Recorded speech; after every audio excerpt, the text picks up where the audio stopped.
the worship setting of heaven. I saw an orchestra numbering more than I could count, playing instruments, some that I recognized. Shalom, Coolers. Berjumpa kembali dengan call kita online lagi di siang hari ini. Kembali kami menyapa ruang dengar semua keluarga jemaat Tuhan, dan kami juga ada di tengah-tengah ruang keluarga saudara untuk memastikan saudara tetap terhubung dengan Tuhan dan menikmati nutrisi rohani yang memadai untuk kita menghadapi masa-masa yang sukar hari-hari ini, ya. Dan hari ini kita masih membahas tema tentang rancang bangun keluarga ilahi. Jadi sepanjang dari hari Senin, Selasa, Rabu, Kamis, dan Jumat besok kita masih bicara tentang keluarga. Kenapa kita concern minggu ini atau 3 atau 4 minggu ke depan bicara tentang keluarga? Karena kita memiliki sebuah kesadaran bahwa hari-hari ini dengan situasi virus corona seperti ini, bahkan PBB sudah merilis beberapa data, ada akibat yang sangat berkepanjangan, ada multiplier effect yang terjadi. Virus corona ini bukan hanya sekedar virus yang membuat momok dan menakutkan, tapi efek daripada virus ini kita mulai lihat hari ini. Kita mengalami yang namanya goncangan di bidang finansial. Kita akan melihat ribuan PHK akan terjadi. Kita akan melihat banyak orang yang akan mengalami kebangkrutan. Ada orang-orang yang kesulitan menikmati untuk makan saja. Tetapi bukan itu akhir daripada multiplier efek ini. Bahkan PBB menyatakan tingkat KDRT dalam rumah tangga menjadi naik berkali-kali lipat prosentasenya. Artinya kita percaya, kita sadar hari ini tujuan akhir daripada tantangan ini adalah menghancurkan rumah tangga dan keluarga. Dan oleh karena itulah Gereja Tuhan Kingdom of Love berinisiatif bagaimana kita menjagai setiap orang percaya, orang-orang benar dengan pendidikan, pelajaran tentang keluarga ini, sehingga kita tetap teguh dan kuat dalam Tuhan. Nah, hari ini ada satu tema yang saya mau sampaikan buat kita menjadi kebenaran yang kelima tentang rancang bangun keluarga ilahi. Lalu yang pertama adalah rumah berkat turun-temurun. Rumah tangga kita adalah rumah. Yang kedua adalah rumah pemulihan. Yang ketiga adalah rumah mujizat. Ya. Yang keempat kita berbicara minggu kemarin, kita belajar tentang rumah perlindungan, house of protection. Nah, hari ini kita mau lihat bagaimana korelasinya keluarga yang Tuhan rancangkan jauh ribuan tahun yang lalu. Tuhan rancangkan untuk mampu menghadapi tantangan hari-hari ini di akhir zaman ini, memiliki tantang jawab terhadap masalah hari ini. Coba kita lihat sebentar, kira-kira kilas balik hari ini settingan apa yang akan terjadi di akhir zaman ini. Coba kita lihat di dalam 2 Timotius pasal 3 mulai ayat 1 sampai ayat yang ke-6 sampai ayat yang ke-7. Perhatikan 2 Timotius pasal 3 ayat yang pertama sampai ayat yang ke-7. Alkitab berikan catatan dengan judul perikop keadaan manusia pada akhir zaman. Saya bacakan mulai ayat 1 sampai 7, demikian firman Tuhan. Ketahuilah bahwa pada hari-hari terakhir akan datang masa yang sukar. Artinya Tuhan sudah memberikan sebuah nubuatan, Tuhan sudah memberikan sebuah early warning buat anak-anak Tuhan bahwa pada hari-hari terakhir akan datang masa yang sukar. Yang jadi pertanyaannya, mengapa masa yang akan datang yang kita hadapi ini menjadi masa yang sukar? Nah, ini dijelaskan dalam ayat yang keduanya. Ciri masa yang sukar itu terjadi karena apa? Dikatakan manusia akan mencintai dirinya sendiri dan menjadi hamba uang. Mereka akan membual dan menyombongkan diri. Mereka akan menjadi pemfitnah.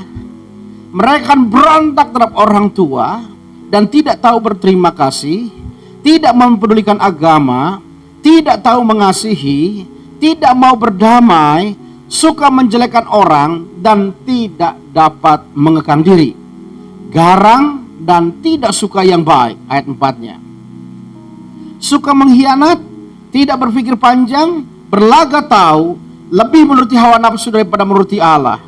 Secara lahiriah mereka menjalankan ibadah mereka, tetapi pada hakikatnya mereka memungkiri kekuatannya. Jauhilah mereka itu, sebab di antara mereka terdapat orang-orang yang menyeludup ke rumah orang lain dan menjerat perempuan-perempuan lemah yang syarat dengan dosa dan dikuasai oleh berbagai-bagai nafsu, yang walaupun sekalipun ingin diajar, namun tidak pernah dapat mengenal kebenaran. Soal kita memberikan catatan penting buat kita dalam 2 Timotius pasal 3 ayat yang ke-7. sangat jelas. Tanda yang sangat-sangat dominan akan terjadi akhir zaman ini adalah orang tidak dapat mengenal kebenaran. Dan saya percaya dampak orang tidak mau mengenal kebenaran itulah yang membuat masa-masa kita alami di hari-hari terakhir di zaman akhir ini menjadi masa yang sukar. Nah, pertanyaannya yang lebih esensial, yang lebih fundamental adalah kira-kira di mana penyebab awalnya orang bisa tidak dapat mengenal kebenaran? Di mana pangkalnya, titik tolaknya, titik awalnya masa yang sukar itu terjadi? Alkitab berikan catatan beberapa tanda yang sangat jelas. Pada akhir zaman ini dikatakan pada hari terakhir manusia akan mencintai dirinya sendiri. Manusia akan menjadi hamba uang. Manusia suka membual dan menyombongkan diri. Mereka menjadi pemfitnah, mereka berontak terhadap orang tuanya, dan selanjutnya. Dari ayat 2 dengan sangat jelas dipaparkan, dari ayat 2 dengan sangat jelas dijelaskan bahwa pada akhir zaman ini masa yang sukar itu terjadi karena orang tidak mau mengenal kebenaran. Dan kalau kita lihat dulu ayat yang kedua sampai ketiga adalah bagaimana mereka memiliki kehancuran yang namanya karakter. Saya simpulkan dari ayat yang kedua sampai ayat yang ketujuh tentang manusia mencintai dirinya sendiri, menjadi hamba uang, suka membual, menyombongkan diri, tidak tahu mengasihi. Itu semuanya kita kategorikan mereka tidak memiliki karakter Kristus. Artinya hari ini kita sadar kehancuran akhir zaman itu dimulai dari kehancuran karakter orang-orang yang ada hari ini. Ya, jadi kita harus sadar, kita urut-urutannya, bahwa masa yang sukar ini terjadi karena orang tidak mau mengenal kebenaran. Karena tidak mau mengenal kebenaran, maka mereka punya karakter yang rusak. Sehingga mereka menjadi hamba uang, mereka suka membual, tidak mau berdamai, suka menjelekkan orang, menjadi orang yang garang. Dan kalau kita simpulkan semua simptom yang terjadi ini, saya simpulkan dengan satu kalimat yang sederhana, bahwa akhir zaman ini ditandai dengan kehancuran karakter orang yang hidup pada masa ini. Jadi sangat jelas hari ini kita sedang berpacu dengan kebenaran hari ini.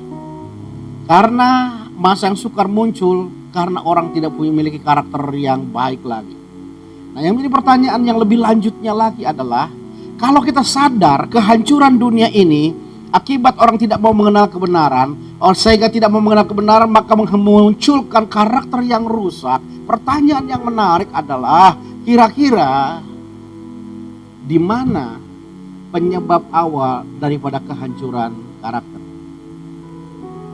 Ya, jadi kita dapat urutannya, masa yang sukar karena orang tidak mau mengenal kebenaran. Orang tidak mau mengenal kebenaran karena kenapa? Karena mereka punya karakter yang rusak. Nah, pangkal daripada karakter yang rusak itu di mana? Saya percaya tempat pembentukan karakter yang paling hebat adalah keluarga. Saya ingat sekali dosen saya dulu, Pak Pendeta S.J. Mesak, mengajarkan kepada kami 75% karakter seseorang itu terbentuk pada usia prasekolah, usia 0 sampai 7 tahun. Artinya apa? Usia di mana kita menghabiskan waktu terbesar terbanyak kita di rumah tangga dan keluarga. Artinya kita sadar pembentukan karakter yang terhebat, pembentukan karakter yang terluar biasa itu terjadi dalam rumah tangga dan keluarga. Artinya kalau kita perhatikan dari runutan itu, kita dapat sebuah kesimpulan sederhana. Situasi kita di akhir zaman ini menjadi situasi yang sukar dikarenakan mengenal kebenaran, orang tidak mau mengenal kebenaran karena karakter yang rusak. Karakter yang rusak itu terjadi karena kehancuran rumah tangga dan keluarga. Ngerti ya, lihat urut-urutannya bagaimana keluarga menjadi titik pangkal kehancuran di akhir zaman ini, sehingga menjadikan hari-hari terakhir di zaman akhir ini menjadi masa yang sukar. Dari mana saya dapat buktinya bahwa kehancuran rumah tangga itu menjadi catatan penting di Alkitab kita? Coba kita lihat di dalam Wahyu pasal 12 ayat yang ketiga dan keempat. Wahyu pasal 12 kita lihat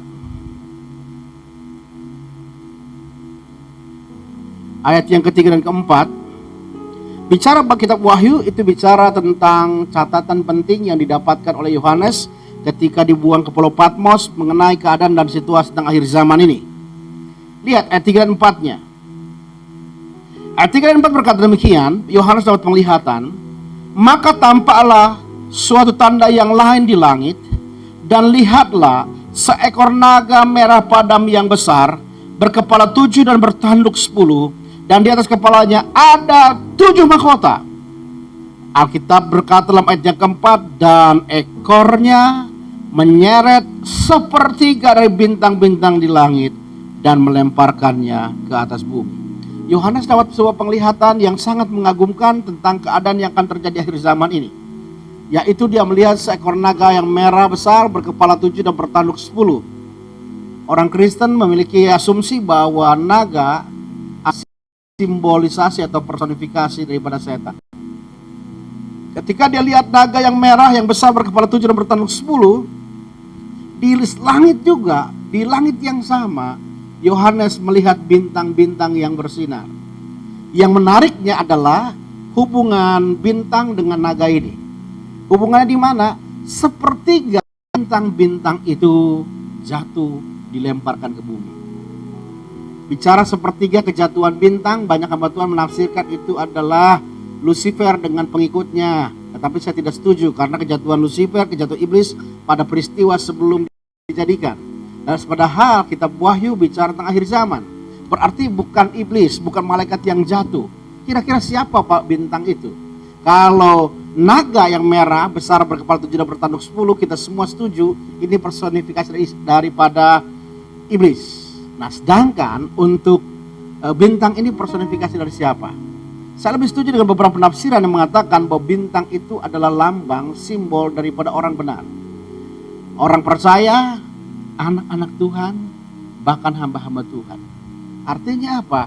Sepertiga artinya jumlah yang masif, sepertiga jumlah yang besar, sepertiga jumlah yang banyak. Di hari-hari terakhir ini, keluarga orang percaya akan jatuh, akan hancur. Jatuhnya oleh karena apa? Kita berikan catatan, diseret oleh ekor naga. Nah, kalau kita bicara ekor secara anatomis binatang, kita menemukan sebuah fakta yang menarik. Hampir semua binatang, posisi ekor, maaf kata, selalu berdekatan dengan kelamin. Nah, kitab Wahyu disebut kitab apokaliptik. Kitab yang ditulis dengan bahasa sandi, hanya orang-orang tertentu yang memahaminya. Kalau kita lihat ini sebuah kebenaran, memberikan sebuah pembelajaran buat kita, bahwa Alkitab berikan catatan sepertiga orang benar, sepertiga orang percaya, sepertiga anak-anak Tuhan, sepertiga hamba-hamba Tuhan di akhir zaman ini jatuh karena dosa seksual. Nah, kaitannya dengan akhir zaman apa? Saya percaya dosa seksual tujuan utamanya adalah menghancurkan rumah tangga. Kenapa saya katakan demikian? Ketika rumah tangga kita porak-poranda, maka kita akan menghasilkan orang-orang yang berkarakter rusak. Kita ingat Yefta, seorang hamba Tuhan, seorang abdi Allah, seorang hakim Tuhan. Dia seorang pahlawan yang hebat, tetapi dia dengan biadab membunuh saudaranya 42.000 orang dengan cara disembelih. Kenapa dilakukan itu? Karena ternyata dia adalah orang yang tertolak dalam keluarga. Dia adalah orang yang tertolak dalam rumah tangganya. Dia orang yang terbuang. Ketika luka itu muncul dalam keluarga, maka ada orang yang bilang hurt people, hurting people. Orang yang terluka akan melukai orang lain. Jadi kita hari ini sadar rumah tangga kita akan menentukan outputnya, memunculkan masa yang sukar karena melahirkan orang-orang yang berkarakter rusak, atau memunculkan kerajaan Allah bagi orang-orang yang memiliki karakter Kristus. Nah, oleh sebab itu maka saya percaya hari ini ada sebuah gerakan yang sedang Tuhan kerjakan di hari-hari terakhir di zaman akhir ini. Karena Tuhan tahu masterpiece, satu rancang bangun yang Tuhan ciptakan dan tidak ada bandingannya, yaitu keluarga hari ini mengalami serangan yang sangat mematikan, yaitu kehancuran yang hebat. Maka Tuhan berjanji, Tuhan akan lakukan yang namanya pemulihan rumah tangga dan keluarga. Dari mana kita dapat bukti? Kita baca dalam kitab Maleakhi pasal yang keempat, ayat 5 dan 6. Maleakhi artinya my messenger, ya, artinya utusanku.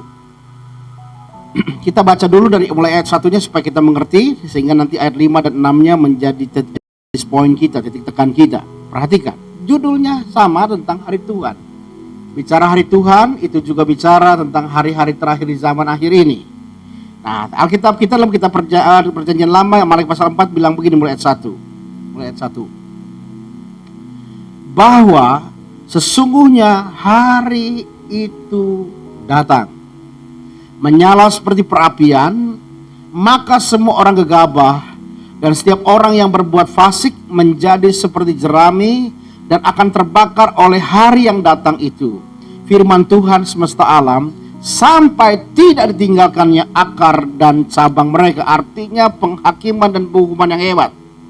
Ayat 2-nya, tetapi kamu yang takut akan namaku, bagimu akan terbit surya kebenaran, dengan kesembuhan pada sayapnya kamu akan keluar dan berjingkrak-jingkrak seperti anak lembu lepas kandang.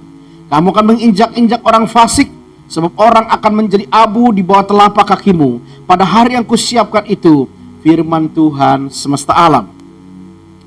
Ingatlah kepada Tuhan yang telah kuperintahkan kepada Musa hambaku di gunung Horeb, untuk disampaikan kepada seluruh Israel, yaitu ketetapan-ketetapan dan hukum-hukum. Ayat 5-nya perhatikan.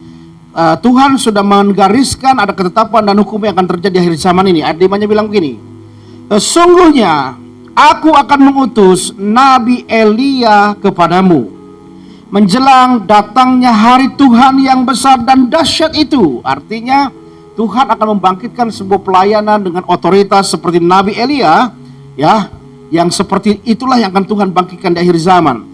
Dan dia akan melayani dengan otoritas ilahi yang hebat. Dengan untuk apa? Ayat yang ke-6-nya perhatikan. Maka ia akan membuat hati bapak-bapak berbalik kepada anak-anaknya, dan hati anak-anak kepada bapak-bapaknya, supaya jangan aku datang memukul bumi sehingga musnah. Lihat paralitas yang terjadi menurut kitab 2 Timotius, kitab Wahyu pasal 12 dan Maliaki ini sebuah paralitas yang hebat. Dan dituliskan dalam kitab Maliaki pasal 4 bicara tentang hari Tuhan yang dahsyat itu. Hari di mana akhir zaman di mana kita hidup hari ini. Tuhan mengatakan sebuah kegerakan, program unggulan Allah yang Tuhan akan kerjakan di hari terakhir zaman ini adalah pemulihan keluarga. Sebab kenapa? Dalam ayat yang ke-6 dikatakan, maka ia akan membuat hati bapak-bapak berbalik kepada anak-anaknya, dan hati anak-anak kepada bapak-bapaknya, supaya jangan aku datang memukul bumi sehingga musnah. Oleh sebab itu kasih Tuhan hari ini sadar, Tuhan dengan berbagai macam cara mengulurkan tangannya untuk membela setiap keluarga-keluarga orang percaya, untuk memulihkan keluarga-keluarga orang benar, untuk mengembalikan fungsi rumah tangga yang seperti Tuhan kehendaki. Dan Alkitab memberikan catatan penting kepada kita hari ini. Kedatangan Tuhan yang kedua, akhir zaman ini ditandai dengan pemulihan rumah tangga dan keluarga. Hari ini saya mau memastikan setiap kita ambil bagian dalam program unggulan kerajaan sorga ini. Bagaimana Allah rindu memulihkan setiap rumah tangga dan keluarga. Saya percaya masalah terbesar yang dihadapi seseorang itu bukan masalah penyakit, tetapi masalah keluarga dan rumah tangga.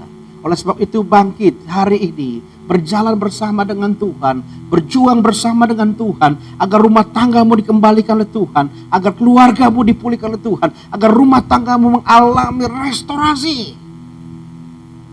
Dan Tuhan bilang, perhatikan dalam ayat yang ke-6, maka ia akan membuat hati bapak-bapak berbalik kepada anak-anaknya. Tuhan berjanji hati seorang bapak akan dikembalikan kepada anak-anaknya, dan hati anak kepada bapak-bapaknya. Hati anak-anak akan dikembalikan kepada bapak-bapaknya, supaya jangan aku datang memukul bumi sehingga musnah. Perhatikan bagian yang terakhir yang mau saya sampaikan hari ini.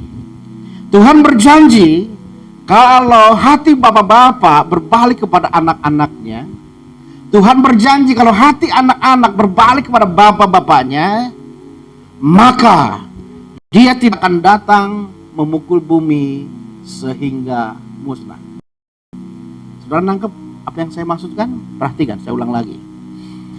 Jikalau di hari-hari terakhir di zaman akhir ini, hati bapak-bapak berbalik kepada anak-anaknya, hati anak-anak berbalik kepada bapak-bapaknya, ada rekonsiliasi, ada restorasi, ada pemulihan dalam rumah tangga dan keluarga, maka Alkitab kita memberikan catatan dengan sangat jelas bahwa kalau itu terjadi, dikatakan maka ia akan membuat hati bapak-bapak berbalik kepada anak-anaknya dan hati anak-anak kepada bapak-bapaknya, supaya jangan aku datang memukul bumi sehingga musnah. Tuhan berjanji kalau rumah tangga dipulihkan, keluarga mengalami rekonsiliasi yang hebat, Tuhan tidak akan datang memukul bumi sehingga musnah. Amin. Tetapi sesuatu yang ironis terjadi kalau kita pahami hari ini. Alkitab sudah memberikan catatan, bumi ini akhirnya dimusnahkan atau tidak. Tuhan bilang tadi, kalau hati bapak-bapak berbalik kepada anak-anaknya, hati anak-anak berbalik kepada bapaknya, maka Tuhan tidak akan datang memukul bumi sehingga musnah. Tetapi pertanyaannya adalah, pada catatan akhir dalam Alkitab ini, akhirnya nanti bumi itu dimusnahkan atau tidak? Dimusnahkan atau tidak?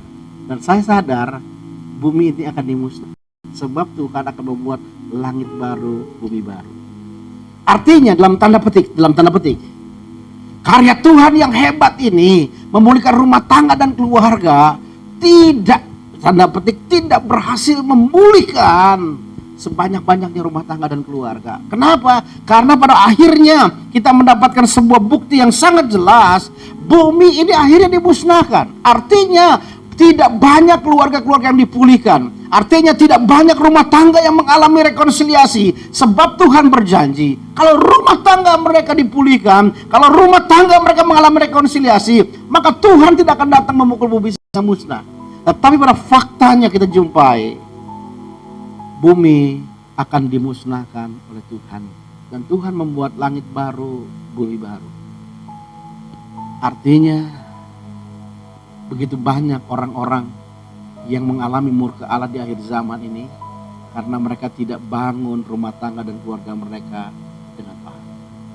Nah, pertanyaan menariknya, kalau bumi tidak akan dimusnahkan kalau hati bapak-bapak berbalik pada anaknya, hati anak berbalik pada bapaknya, sebaliknya bumi dimusnahkan kalau mereka tidak kembali. Pertanyaannya, nah, Tuhan yang keluarganya di akhir zaman ini dipulihkan Tuhan, apakah mereka akan mengalami dan melihat murka Allah yang memukul bumi sehingga musnah? Saya ulangi lagi.